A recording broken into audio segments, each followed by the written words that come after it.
Hat trick hero Shivraj Kumar ಸದ್ಯ dad ಚಿತ್ರ shooting ಅಲ್ಲಿಯೇ ಇದ್ದಾರೆ. ಕುಂಬಳಗೂಡಿನಲ್ಲಿರುವ ಬಿಜಿಎಸ್ ಕ್ರಿಕೆಟ್ ಗ್ರೌಂಡ್ನಲ್ಲಿಯೇ ಶೂಟಿಂಗ್ ನಡೆಯುತ್ತಿದೆ. ಸಮಯದಲ್ಲಿಯೇ ದರ್ಶನ್ ಪುತ್ರ ವಿನೀಶ್ ಬಂದಿದ್ದಾರೆ.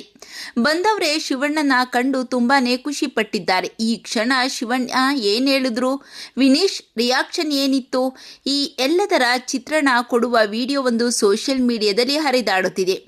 ದರ್ಶನ್ ಪುತ್ರ ವಿನೀಶ್ ಕ್ರಿಕೆಟ್ ಆಡ್ತಾರೆ ಅನ್ನಿಸುತ್ತದೆ. ಅದಕ್ಕೋ ಏನೋ ಕುಂಬಳಗೂಡಿನಲ್ಲಿರುವ ಬಿಜಿಎಸ್ ಕ್ರಿಕೆಟ್ ಗ್ರೌಂಡ್ನಲ್ಲಿಯೇ ದರ್ಶನ್ ಪುತ್ರ ವಿನೀಶ್ ಕಾಣಿಸಿಕೊಂಡಿದ್ದಾರೆ. ಆದರೆ ಇದೇ ಗ್ರೌಂಡಲ್ಲಿಯೇ ಶಿವಣ್ಣನ ಡ್ಯಾಡ್ ಚಿತ್ರ ಶೂಟಿಂಗ್ ಅಲ್ಲಿಯೇ ನಡೆಯುತ್ತಿದೆ.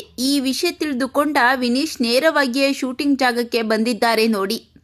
ಶಿವಣ್ಣ ತಮ್ಮ ನೋಡಲು ಬಂದ ವಿನೀಶ್ ಭೇಟಿಯಾಗಿದ್ದಾರೆ. ಅಷ್ಟೇ ಪ್ರೀತಿಯಿಂದಲೂ ಭುಜ ತಟ್ಟಿದ್ದಾರೆ. ಕೈಕುಲಿಕೆ ಅಷ್ಟೇ ಖುಷಿಯಾಗಿಯೇ ಮಾತನಾಡಿಸಿದ್ದಾರೆ. ಹೌದು, ದರ್ಶನ್ ಪುತ್ರ ಈ ಒಂದು ಡ್ಯಾಡ್ ಚಿತ್ರದ ಶೂಟಿಂಗ್ ಸ್ಪಾಟ್ಗೆ ಅನಿರೀಕ್ಷಿತವಾಗಿಯೇ ಬಂದಿದ್ದಾರೆ. ಆದರೂ ಶಿವರಾಜ್ ಕುಮಾರ್ ಯೋಚನೆ ಮಾಡಿಯೇ ಇಲ್ಲ. ದರ್ಶನ್ ಪುತ್ರ ಬಂದಿದ್ದಾರೆ ಅಂತ ತಿಳಿದು ಕೂಡಲೇ ಮೀಟ್ ಆಗೋಕೆ ಬಂದಿದ್ದಾರೆ.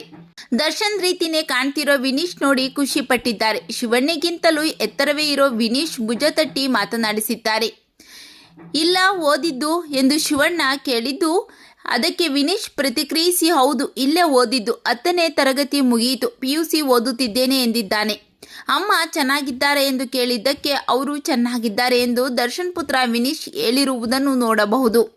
ಶಿವಣ್ಣ ಅವರ ಸಿಂಪ್ಲಿಸಿಟಿ ಕಂಡು ಅಭಿಮಾನಿಗಳು ಮೆಚ್ಚುಗೆ ವ್ಯಕ್ತಪಡಿಸಿದ್ದಾರೆ. ಶಿವಣ್ಣ ಅವರ ಬಗ್ಗೆ ನಿಮ್ಮ ಅನಿಸಿಕೆಗಳನ್ನು ಕಾಮೆಂಟ್ ಮಾಡಿ ತಿಳಿಸಿ.